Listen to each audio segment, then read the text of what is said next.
civilization.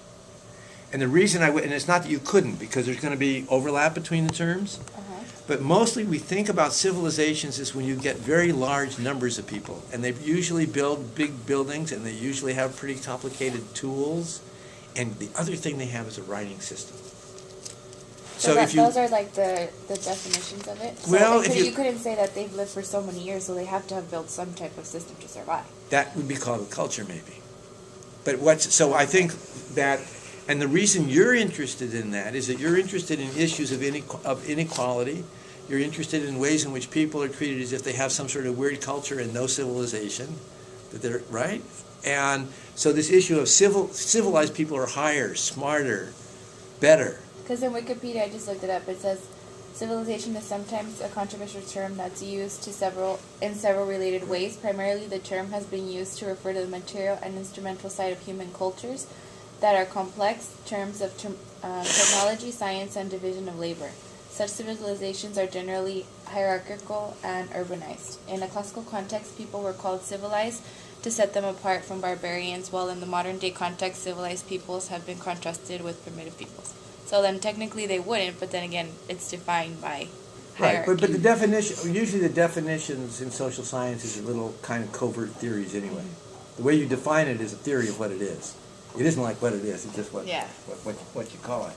So I think that with respect to Kara at the moment, some of these issues are going to, like verb, to cultivate.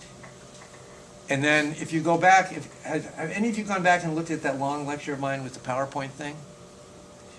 It really would be worthwhile to go back and look at, because there I have a picture of the first classroom that we know of from about 2000 BC or something like that. And it looks just like the irregular classroom here at UCSD, right?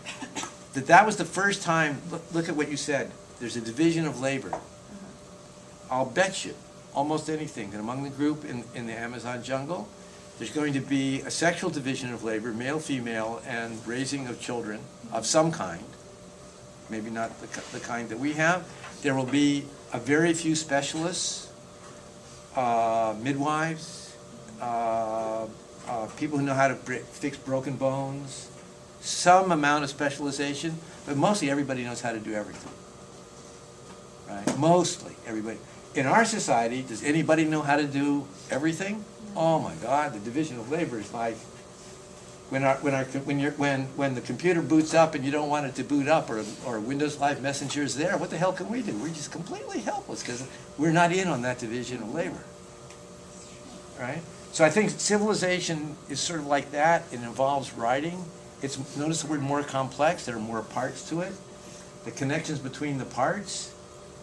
Think about family life in the United States now versus family life and maybe we need to look at something like that, but in a very small face-to-face group. Or look at family life now and family life in the United States in 1776. Whoa. In 1776, most children grew up with one dead parent in the United States. Just for openers. Really different.